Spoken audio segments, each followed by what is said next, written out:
a Chinese general declares he will flatten Vietnam within 7 days.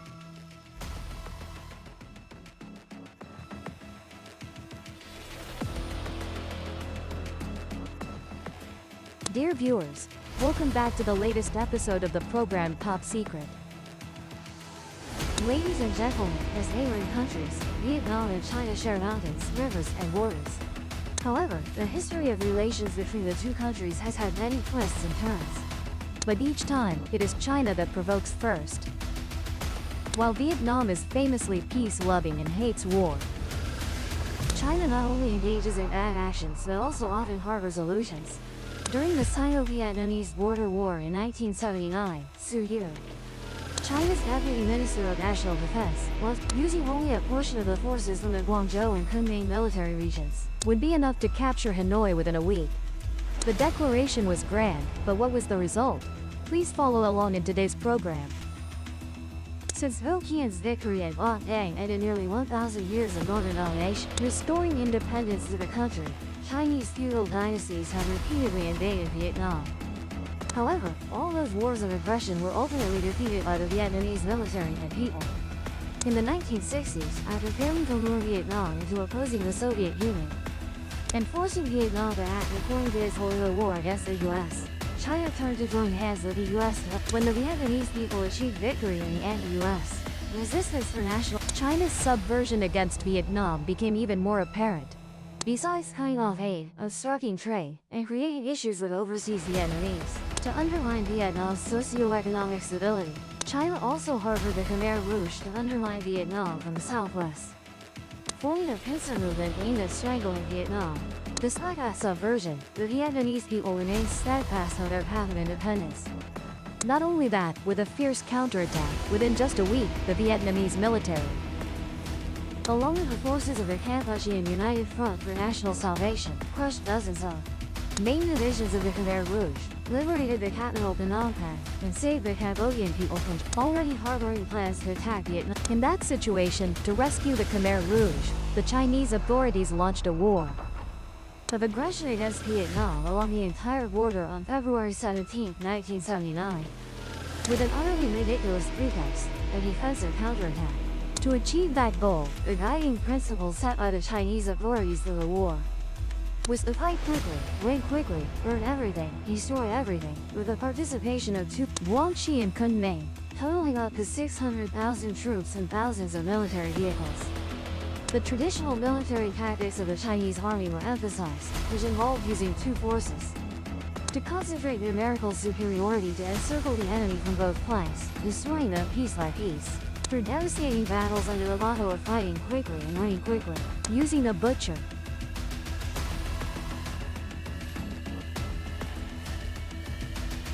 Concentrate attacks on important but not the enemy's strong points. Artillery in front, assault behind.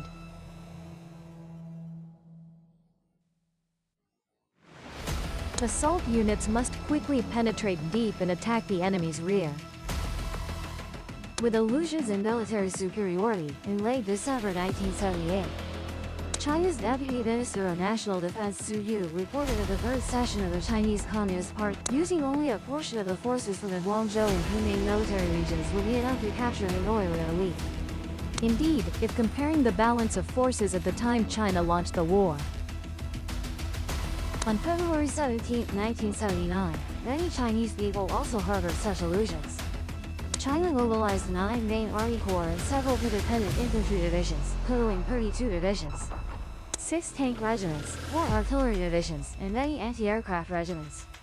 The mobilized forces amounted to over 600,000 soldiers, 550 tanks, 480 artillery pieces, 1,260 mortars and rocket launchers, not to mention over 200 warships from the South Sea Fleet and 948 aircraft ready in the rear.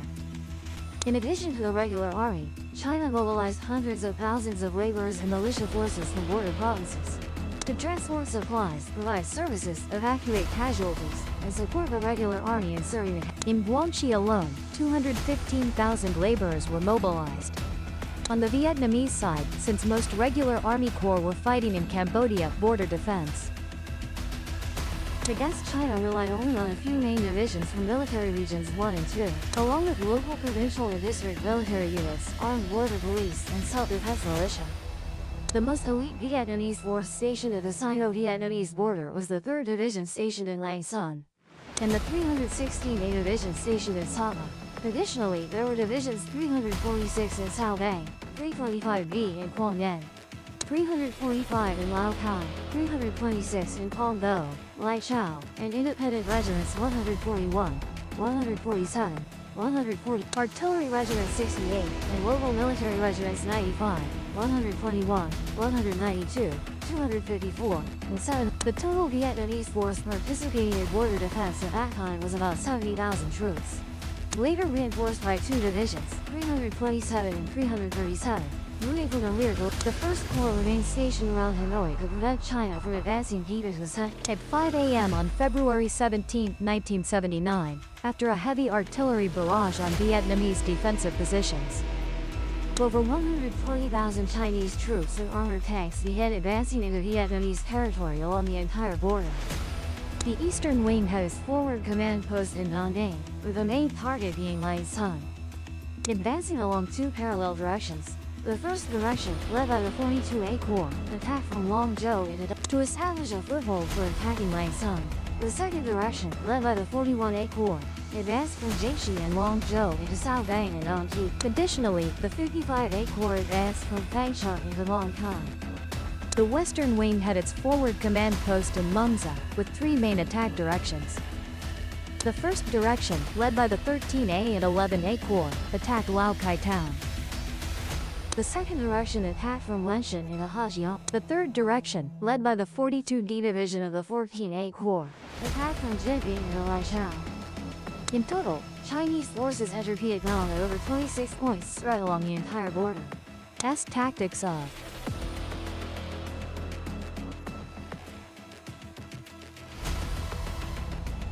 Chinese troops advanced deep into Vietnamese territory by about 10 kilometers and captured several towns. The fiercest fighting occurred in areas like Bat Sat, Luang Quang in the northwest, and Nong Dang, Bugis Border Gate, Quang Nong in the northeast. However, due to the stubborn resistance and creative ingenuity of the Vietnamese defensive forces, the Chinese offensive momentum was quickly halted. Chinese forces were almost unable to operate at the division level, and had to use smaller formations and change tactics. Across the entire front, the fighting grew increasingly fierce, with the most intense being the battle at Don Dang, a town located near the Sino-Vietnamese border on the Lang Son. This was the defensive position of the 12th Regiment, Tay Son, 3rd Division, Sao Bang. The Chinese forces attacking Don Dang consisted of 2 infantry divisions, 1 tank regiment, and support from 6 Chinese artillery regiments. Although isolated and without reinforcements, the defensive forces here fought tenaciously to the last man, holding out until February 23rd. On the final day of the Don Dang fortress, which had the strongest defensive system, Chinese forces used explosives to blast the main gate, employed flamethrowers, threw grenades, and fired chemical shells into ventilation holes, killing most of the wounded and civilians who had taken refuge there. In return, during the Don Dang battle, the Chinese side suffered over 2,000 casualties, including 531 deaths. After capturing Don Dang, Chinese forces concentrated their troops to prepare for it. One of the main objectives of the war, capturing it would open the way to Hanoi. At a distance of only 135 kilometers, to enhance defensive combat capability and prepare for a counterattack on February 25th. The Vietnamese Supreme Command decided to establish the 14th Corps under Military Region 1 and the unified Lang Son Command, with Major General Hoang Dan as commander, including Divisions 3, 327, 338, 337. Deployed from Military Region 4 along with other subordinate units. In the following days, fierce fighting continued along the entire border but focused on the Lang Son direction. China deployed 2 additional divisions here from Don Dang and Long Binh southeast of Lang Son. Simultaneously, they continued to bring new troops from the rear to infiltrate Vietnam, and the battle to capture Lang Son town began at 6 a.m. on February 27.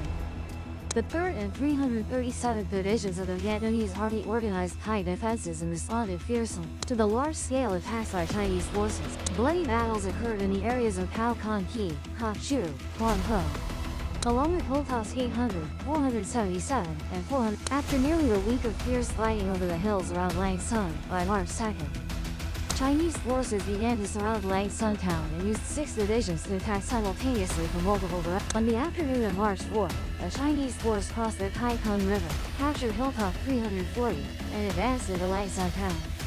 Another force from China's 128th Division also captured Mai Pho Airport and Hilltop 391 to the southwest of the town. The Vietnamese side mobilized main force divisions with tanks, artillery, and air support, moving close to the front lines, preparing to counterattack to liberate the occupied. The 14th Corps, with the 337th, 327th, and 338th Divisions, largely intact, was deployed around Langsun. The 2nd Corps, which was on duty in Cambodia, was also ordered to urgently mobilize all forces back and assemble behind the 14th Corps. On March 4 to 5, 1979, the Vietnamese government ordered a nationwide general mobilization against the invasion due to concerns about Vietnam's strong counterattack. At noon on the same day, China announced the start of troop withdrawal. Thus, Chinese forces were held back for 16 days at Langsun town. The town only 15 kilometers from the border and still 135 kilometers away from Hanoi. On average each day, Chinese forces advanced only 0.9 kilometers, and they took 16 days just to advance 1/10 of the distance to Hanoi. And the delusion of capturing Hanoi in 1 week was merely a mad dream of the invaders, befriending the distant and attacking the near, meaning establishing relations with distant countries and attacking neighboring ones. At times, China improved relations with Vietnam, but that was wholly a tactic. While strategically, China has never abandoned its intention to invade, aiming to turn Vietnam into one of its provinces. In history, there were periods when China assisted Vietnam, but overall, China has always plotted to annex Vietnam. That is their nature. When Chinese forces withdrew from Vietnam in March 1979, the Beijing authorities declared they had no ambition for even an inch of Vietnamese territory. But in reality, the invaders still occupied a strip of land totaling about 60 kilometers of our country's territory. In some places, such as the Hue Hy Quan border gate area in Langsun, the enemy occupied territories with no military value but significant symbolic importance. In other places, they held strategic military positions as springboards from which they could attack our country. From March 1979 to the end of September 1983, China had its armed forces intrude into our border 48,974 times, of which 7,322 involved gunfire and provocation. Intruded into our maritime zone 28,967 times, and intruded into our border airspace 12,705 times, with over 2,000 aircraft sorted. As of March 1983, China still occupied 89 points of Vietnam, leading to a series of fierce clashes between the two sides. Border conflicts between the two countries continued until 1988, with the peak of tension occurring from 1984 to 1985. After the invasion war against our country in 1979, Beijing clearly revealed its scheme to illegally seize Vietnam's islands in the Spratly Archipelago. We can see this through the negotiations on land and maritime borders between the two countries. After the invaders withdrew, Vietnam and China resumed negotiations on the border issue. The third Vietnam-China negotiation took place in 1979 with 2 rounds of talks.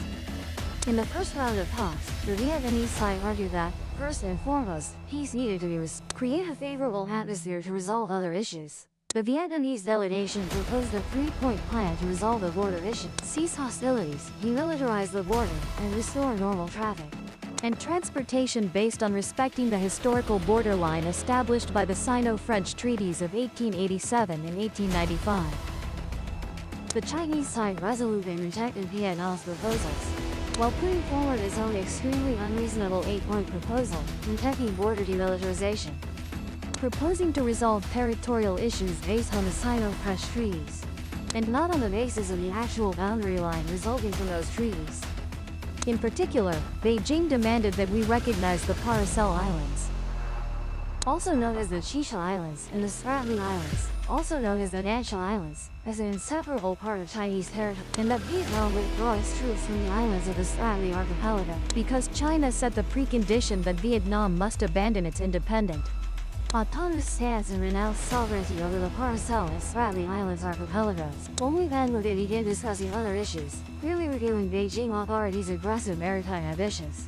Soon after the invasion war against Vietnam in February 1979, the Beijing authorities actively carried out preparations to use force to seize the Spratly Islands, aiming to realize the scheme of monopolizing the East Sea, first by turning non-disputed sea areas into disputed ones.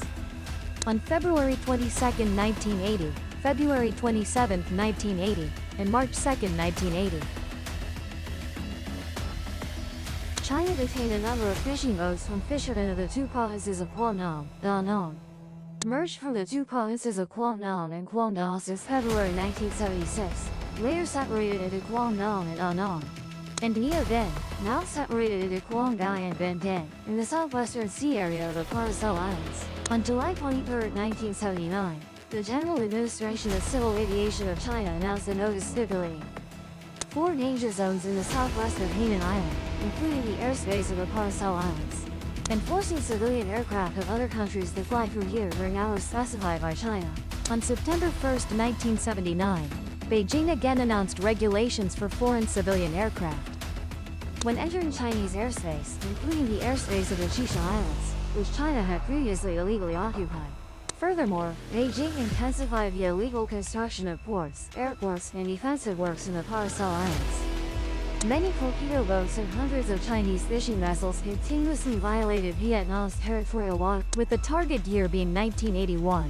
The purpose of these actions by the Beijing authorities was to stir up public opinion, making the international community mistakenly believe China has sovereignty over the sea areas they claim, covering up their weakness in historical evidence and real proof of legal sovereignty. Militarily, China also established a Marine Corps branch under the Navy in late 1979. Subsequently, the Marine Brigade, a specialized force for island seizure and amphibious landing operations, was first established. The 1st Brigade in May 1980. Afterwards, the country's Ministry of National Defense also began deploying H-6 bombers of the Chinese Naval Air Force, conducting the first illegal aerial patrol over the Spratly Islands in January 1980.